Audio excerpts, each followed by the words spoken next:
Vegas knows how to celebrate. If you're headed to Vegas for your birthday, plan ahead to get all the birthday freebies the city has to offer. Just by showing your ID, you could get free cash play, scratch cards, drinks, and food at various venues on the Strip. Now, go get lucky. See you in Las Vegas. Let's get lucky. It should be illegal for Scottie Scheffler to play on the PGA Tour. This guy can't be stopped. Another victory at the BMW Championship. He has a chip on the 17th, which will go down in the history books. 82 feet, landed 60 feet short, and then rolled the rest of the way. Super exciting win again for Scheffler, who is not only the best golfer in the world, he's becoming one of the best golfers of all time. Newswire. Only on SportsGrid. Passing offense is him, Devonta Smith, Dallas Goedert.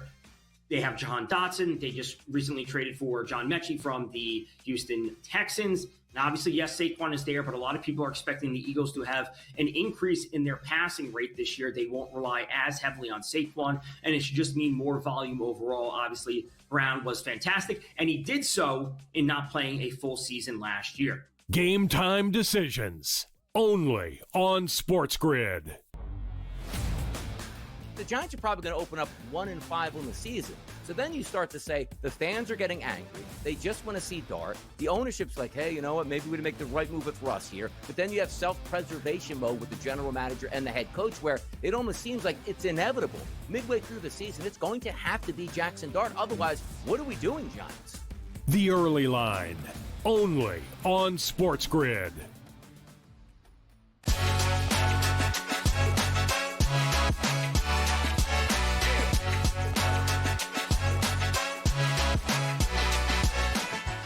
The latest on Major League Baseball's negotiations with NBC and Netflix, plus Jerry Jones says he has a deal with Micah Parsons in his mind. Hi, everyone, and welcome to Front Office Sports Today from FOS Studios in New York City. I'm Baker Machado. And I'm Renee Washington. Happy Friday, and thank you guys so much for joining us each and every weekday as we chat the biggest stories in the business and culture of sports. We also have former NFL great Mr. Salsa himself, Victor Cruz, stopping by to talk about the start of the Big 12 football season. But first, let's dive right into the shoot around. Yeah, and let's start in college football, Renee. In a historic move, the SEC says they're going to play 9 conference games a year starting in 2026. Now, under the new format, each school would play 3 traditional rivalry games, and the remaining 6 games will all rotate against the rest of the league. The SEC will still be required to schedule at least 1 additional high-quality non-conference opponent from another power conference every season, but either way, big move here for the SEC. Yes, and with this 9-game slate that's getting ready to start, it also has massive implications for the college football playoff format for possibly as soon as 2026, because the Big Ten and SEC have been big driving factors around this push to expand the college football playoff, change what it looks like in the future. They've been a little bit split on what they want. The Big Ten wants more of that 5-11 model of 5 automatic bids, 11 at large, and then for the SEC looking for a 4-4-2-2-1 model, where the SEC and the Big Ten would get 4 automatic bids. So it does change things when you have this 9-game conference slate for strength of schedule, for how the college format playoff could roll out in a new look. All right, meanwhile, a 32-year-old man from Ohio was arrested in New York for allegedly throwing a dildo that hit a 12-year-old girl during an August 5th New York Liberty game. Charles Burgess faces 10 criminal charges, including second-degree attempted assault. That's a felony that carries a maximum sentence of 7 years in prison. Now, Burgess has pled not guilty to the charges, but he's the 3rd person arrested this month for allegedly throwing a dildo during a WNBA game. Yeah, and it's the 3rd arrest, as you mentioned, since July 29th when that first incident happened in Atlanta. And this is real. I know that the people that have been arrested so far have apologized, saying that they're, apologetic for that, what they thought was a silly prank that was going around on social media. There's jail time involved in this. You've got 32-year-old Burgess. You also have another 2 and 23-year-old Delbert Carver that was arrested in Georgia, 18-year-old Caden Lopez in Arizona. And there also have been reports coming out. We also have some inside information about a group that actually was behind this, that was orchestrating this plan to have people at games tossing these on the court. So to see that a 12-year-old was hitting a leg, and kids in general are getting impacted by this by either watching the game in person or on TV, think about the kids. Let's make sure this doesn't happen again. All right, let's move to the NBA, as Malik Beasley's attorneys told ESPN he is no longer a target in that federal gambling investigation, which potentially could allow one of the NBA's top shooters to sign with a new team. The U.S. Attorney's Office, though, has not commented if Beasley has indeed been cleared of allegations that he gambled on NBA games and prop bets during the 2023-24 season. Now, before the investigation, Beasley and the Detroit Pistons were in talks on a 3-year, $42 million contract that evaporated when the team became aware of this. Yeah, you have to keep in mind that the timing of this is when you have a finalist for the Sixth Man of the Year, a guy that helped lead the Pistons to their first playoff run since the 2018-2019 season, as you mentioned, on the heels of serious talks for that 3-year, $42 million deal with Detroit. And then there are other teams that are involved. The Knicks are still interested in Malik Beasley, so it might be hard for him to get a massive deal like he was looking for before because of the timing in the offseason, especially with the minimum salary for 2025 for a player with this many years, around that $3.5 million, but he should still be able to get a deal done before the season begins. All right, well, speaking on Michael Irvin's YouTube channel, Cowboys owner Jerry Jones said he made an offer to rusher Micah Parsons that would have made him one of the highest paid non-quarterbacks in the league and blamed Parsons' agent for the lack of a deal. So where are things at now? Well, let's dive into that in our main event. All right, Renee, let's start with Micah Parsons first. Jerry Jones, as I mentioned, went on Michael Irvin's podcast this week, and he said that he made an offer to Parsons that would have made him the highest paid non-quarterback in the league. And the quote that stood out to me the most was he said, "We got this resolved in my mind." Now, we know the Cowboys want him to be playing and expect him to be playing here against your Eagles next week, but I don't know how happens here. Yeah, he said a lot of things to Michael Irvin on that YouTube show, and that's one that stood out to me, but also mentioning how he allegedly, in the conversation with David Mulugeta for a contract back in March, claimed that Micah Parsons' agent told him to stick that contract up their behinds, and did not use that word at all. Thank you. But also looking at how he implied that he wanted to tag Micah Parsons for 2026, 2027, wanted to have him in Dallas for at least 3 more seasons. He's making it seem like the deal is done, and how is the deal not done then? So it's just very confusing because it's been a continuous cycle of miscommunication, and even he was saying this is the art of the deal, we're trying to get it done, yada, yada, yada. Just get the deal done at this point. And it happens, this is all happening, of course, as we've been discussing this week, the Netflix series that is showcasing the Cowboys and Jerry Jones from the 90s, and Jerry Jones is sort of a different sort of negotiating and general manager style about how he enjoys going deep into these negotiations and how he tries to win these negotiations. Right. And look, there's a history. CeeDee Lamb, he went to literally the 11th hour to get that deal with CeeDee Lamb, and a lot of people think maybe this is going to be the same thing with Micah Parsons. And looking for that historic contract to be the highest paid defensive player across NFL history, especially after TJ Watt's extremely high $108 million guaranteed in his 3-year, $123 million deal. Going into the 5th year of his rookie contract, Micah Parsons, it doesn't make sense why this deal is not done with us so close to the start of the season. Because on the other side, for a team like the Washington Commanders, I can understand why it took them so long to get the deal done. And while coming into today, as of this conversation, they still haven't finalized with Terry McLaurin because there were other moving parts. So if Dallas had that issue, I would understand. The Commanders got a massive deal done. Brian Robinson, the trade is done, as the running back is now heading to the San Francisco 49ers for a 6th-round pick. And also with that, they had mentioned if they did not trade him, they were going to cut him. It seemed like trying to offload some of that deal, as now the Commanders have agreed to take on the $3.4 million owed to him. It makes sense why they may be dragging their feet on Terry McLaurin if this other trade around Brian Robinson was the holdup. Yeah, on the topic of McLaurin, obviously he's looking for DK Metcalf money. He obviously getting about $33 million a year with Pittsburgh. In an interview, though, yesterday with Diana Rossini of The Athletic, Jayden Daniels actually said he's not worried about this negotiation with Terry McLaurin. He's actually saying he's confident a deal is going to get reached here. 100% confident, as he claimed. I mean, you're talking about for Terry McLaurin, who's averaging $23.2 million per year, signed that deal back in 2022, the 3-year, $69.6 million contract extension at that time. He wants to be in the threshold of guys like Jamar Chase and Justin Jefferson, CeeDee Lamb, who you mentioned earlier, DK Metcalf as well. So he wants to have that annual average salary be closer to what DK's making, around that $33 million number. So if the Commanders are unwilling to pay that, how do you get that deal done? They don't want to trade him. It seems like they're unwilling to pay for him, especially as he's going into his 30th year of age.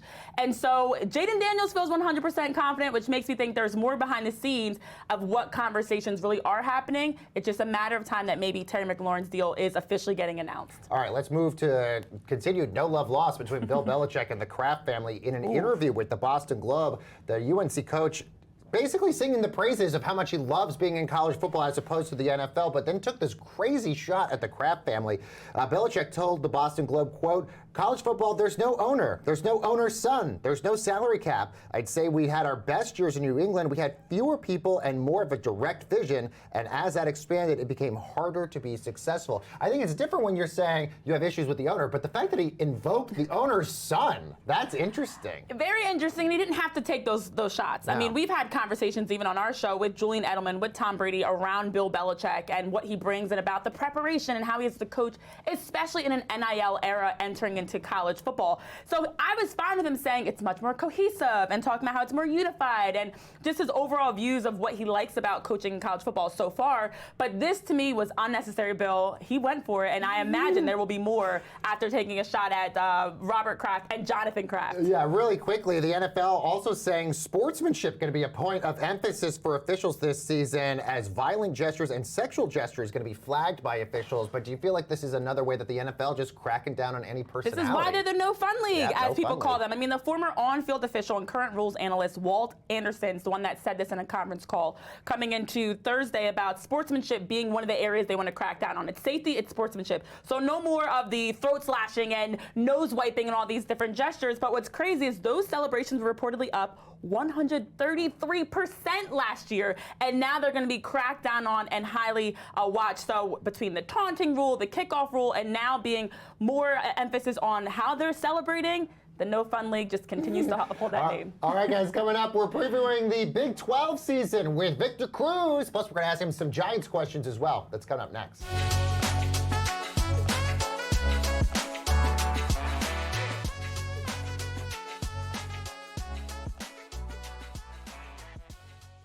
The sharpest football contest show in the land, the Las Vegas Football Contest Show, focuses on Circus Sports Million, Circus Survivor, and the Westgate Super Contest, handicapping the games and releasing our contest picks every week of the season.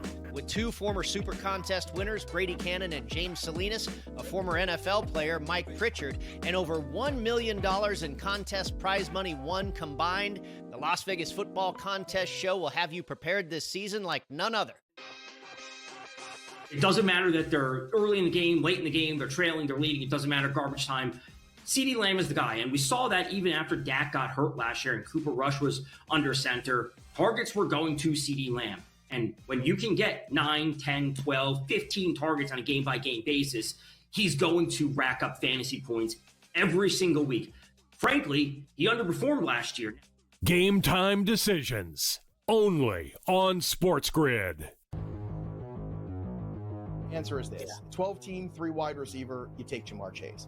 In a 10-team league, though, where you have only 2 wide receivers to start, it's an interesting supply and demand situation with a roster like that. That is where the Bijan number 1 overall maybe comes into play, because you could take Bijan and then turn around. You're still getting 2 number 1 wide receivers in a 10-team league draft. Fantasy Sports Today, only on SportsGrid. In extras, knocked out the Reds 6-5.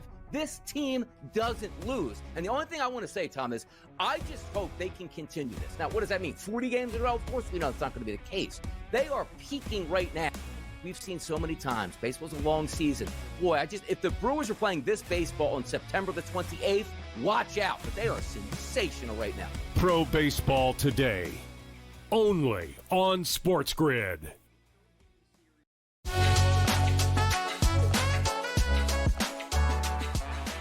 And welcome back, friends, to Front Office Sports Today with Renee Washington and Baker Machado. Well, the college football season is officially here, Renee. We get the Week 0 matchup in Ireland between Kansas State and Iowa State kicking things off for us. This is the Big 12 has 4 teams in the top 25 entering in the season. So let's get a preview of what we can expect for the Big 12 season, plus a bunch of other football-related topics. Let's bring in TNT Big 12 studio analyst Victor Cruz. Victor, good to have you here. Thanks so much for joining us, my man. My pleasure, guys. Thanks for having me.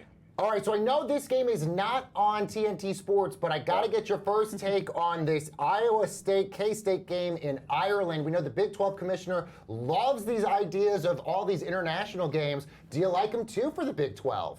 I like them as well. I think that's it's very important for the Big 12 to continue to get as much notoriety, extend their fan base, get people talking about the Big 12 from all over the world, obviously. And I like K-State as well. I think they're a team that's much improved. I love their quarterback. I think he's going to do some really, really great things. I love this year in quarterbacks in general in college football. There's so many. I think there's like 12 or 13 that are like viable, legitimate first round draft picks. At least they have the potential to be so. So I'm excited for the Big 12. I'm excited for these international games, and I'm excited for Kansas State as well. Yeah, looking at Kansas State, them along with a team like Arizona State returning back such a strong offensive line. You've got Texas Tech that spent a ton of money in NIL coming into the season. Colorado and Coach Prime, Yes. Shador Sanders and Travis Hunter. How do you think that the Big 12 compares with the rest of college football with what they've been able to do to bolster their rosters? I think they're right there. I think when you look at what they've done this year and even last year, just Colorado being that driving force of getting people to talk about the Big 12, getting people excited about that conference, getting people to look at that conference a bit differently. I think they're going to be right in the mix and have some teams that are going to be viable and competing for the college football playoff. And all the teams you just mentioned, Arizona State, Sam Levitt's one of those quarterbacks that you're looking at as one of those first round draft picks again, really, really talented.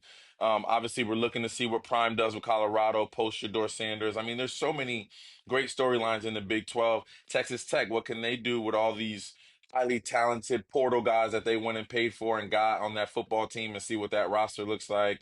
And can they compete with the SECs of the world with all the changes that are going on in that conference as well? So I'm excited to see where it all shapes out. And me, Adam, Champ, and Tequila Spikes will be front center to talk about it all.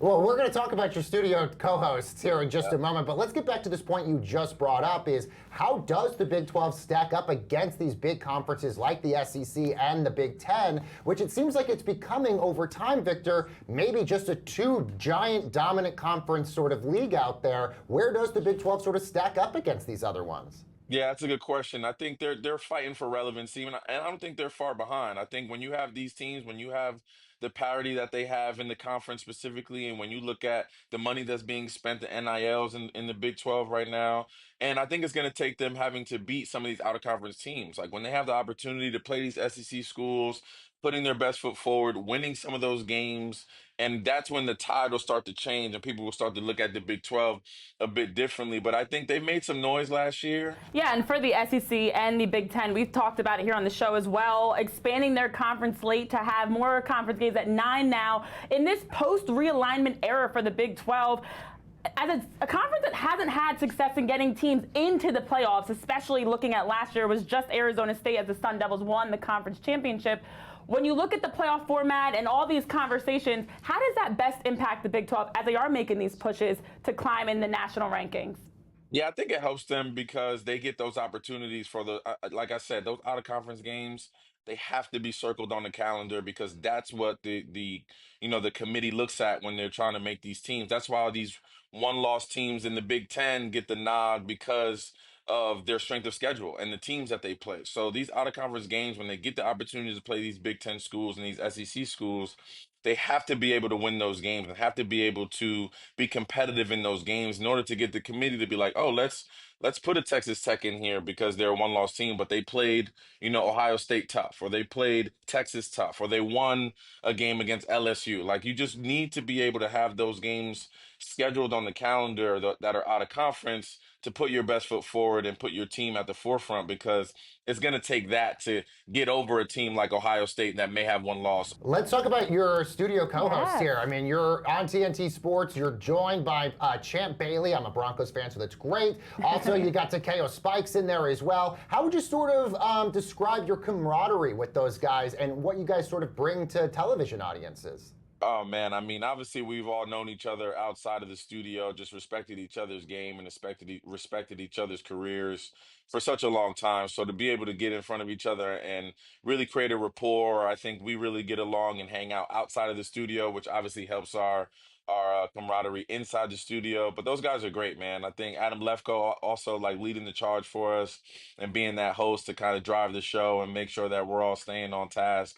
It's an honor to sit next to a guy that wears the yellow jackets in the Hall of Fame, and to Keo who's had an illustrious college career along with an NFL career.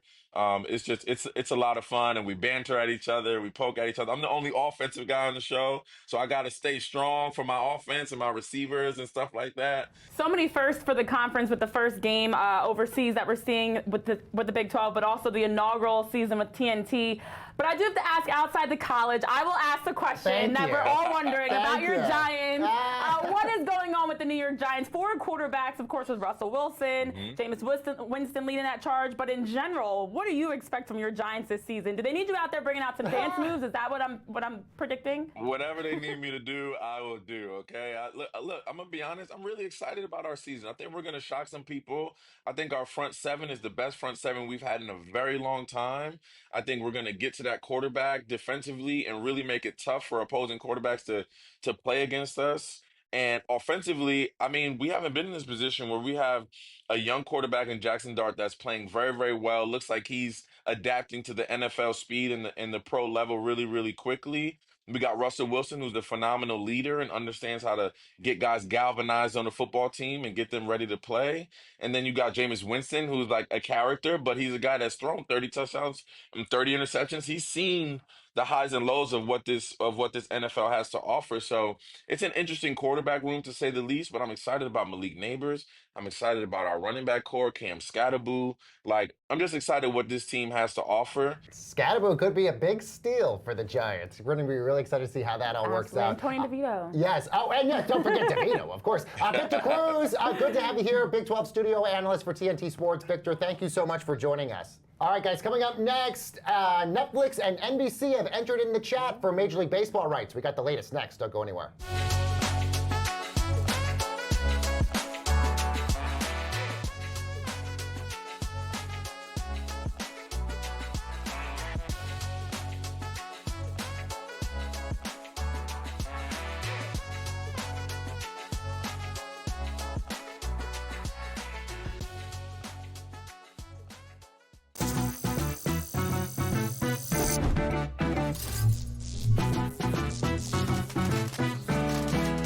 Playing online blackjack and want to try upping your odds? Well, here's a tip. Cheat cards tell you statistics for whether you hit or stand on every move. If you're into stats, this could be your ticket to winning. And it is totally legal. Now, go get lucky. See you in Las Vegas. Let's get lucky. The Bengals are listening to trade offers for perennial Pro Bowler Trey Hendrickson for me and Tom Pelissero. It's unclear if the NFL sack leader will be playing elsewhere in 2025, and a trade will be a real challenge, but time will tell. You know what's not a real challenge? In the offseason, when he doesn't want to be here and you're trying to make a trade for him. Most people that say, okay, I have to sell a house or sell a car, let me put it out on the market, and I'll take the best deal that's available. The Early Line, only on SportsGrid. This is the moment every fan waits for. The countdown's over. The road to kickoff has begun. Play is here to stay. I'm not going to name names. From win totals to player props, from division races to MVP debates, we've got eyes on every camp and data feeding 24/7, breaking down every angle across the league. Every pick, every edge, every line that matters. SportsGrid. Your road to kickoff starts now.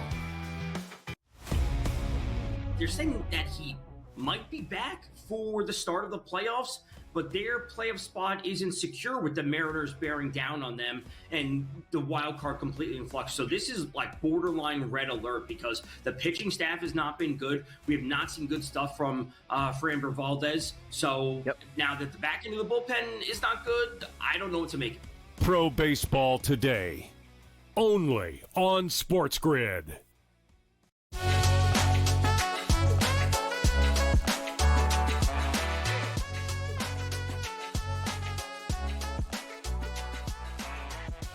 And welcome back, everyone, to Front Office Sports Today with Renee Washington and Baker Machado. Major League Baseball now closing in on a series of agreements that could potentially see NBC carry Sunday Night Baseball. Plus, Netflix could become the home of the Home Run Derby, and all deals that could exceed the $550 million that ESPN had been previously paying the league. So to see where things are standing at right now, let's bring in Front Office Sports media and entertainment reporter Ryan Glasspiegel. So, Ryan, where do things stand right now with these rights with Major League Baseball? So there's three different prongs. There's NBC Universal, where it looks like they're going to get Sunday Night Baseball and a combination of NBC and Peacock for about $200 million a year. They're also going to get at least some of the wild card round. It looks like Netflix is going to get the Home Run Derby for $35 million a year. And then it looks like ESPN has an agreement to license the MLB.TV as well as the local rights to 5 teams that MLB has rights for. One of those teams, the Rockies, by the way. I know. Well, on the streaming side with Netflix, a major event in the Home Run Derby that they're going to be able to get for that deal of more than $35 million annually. Another sporting event that Netflix is going to hold. Does this deal make sense for both parties, for Major League Baseball and Netflix? Yeah, so there's a new word that's been invented just to describe what Netflix wants to do with sports, and that word is eventize. And so they want big events. They want Canelo Crawford. They want these Jake Paul fights. Say what you want about them, people watch. And then they want the Women's World Cup. They got it. Now they're going to get the Home Run Derby, it looks like, for $35 million. I mean, I don't know how to amortize whether it's worth it for them or not. It seems worth it for MLB because if it wasn't, then, Fox or ESPN would be buying this. So that sounds like a big number. I mean, I'm sure that they can make it up with sponsors and whatever math they use, but that's the logic. Yeah, and it's a lot cheaper than, say, a television series or a movie that they would be likely paying hundreds of millions of dollars for. Where does Apple TV Plus fit into all of this, Glass, given the fact that Apple right now has the rights, I think, until 2028? Would this new deal kick them out of the picture? It doesn't look like it would kick them out of the picture right now. I don't think that they're exiting early. I kind of wish they were, because whenever the Brewers play on Apple, I'm like, ugh. Great. It's the one thing I don't have, Apple and Blue. But they didn't come in and buy anything extra at the moment, it looks like. Now, maybe some of these wild card playoff games are still up for bid. We don't know exactly where all of those are going. We think NBC is getting at least some of them, maybe all. But I don't think Apple's getting kicked out as of yet. Yeah, and let's put a bow on all of this because it's so many different aspects that still need to be finalized. What is the timeline? What else needs to be figured out, especially with NBC and ESPN as the big players? It should be done in the next few weeks. I mean, this needs to take place, these changes, for next season. You would think migrating the tech for MLB.TV to ESPN is more than just flicking a light switch. So I think the sooner it's done, the better for everybody involved. And really quickly, would this be a win for Major League Baseball, given the fact that Rob Manfred had criticized the previous coverage on ESPN? I mean, it's a win for them because they're getting in with NBC is a win for MLB. NBC does a great job presenting sports, whether it's Sunday Night Football or the Olympics. I think that those games are going to have high reach, and they got extra money for MLB.TV. Did they make the $550 million up from the ESPN opt-out? I don't know. We'll see. All right, Ryan Glasspiegel, thank you so much. And let's see what's bubbling over at the FOS water cooler. Well, Renee, Baltimore Orioles catcher Samuel Basallo has only been in the majors for less than a week, but the O's clearly love what they've seen from the young star. As ESPN's Jeff Passan says, Basallo has now signed an 8-year, $67 million extension with the team. That's, by the way, the richest in baseball history for a catcher with so little service time.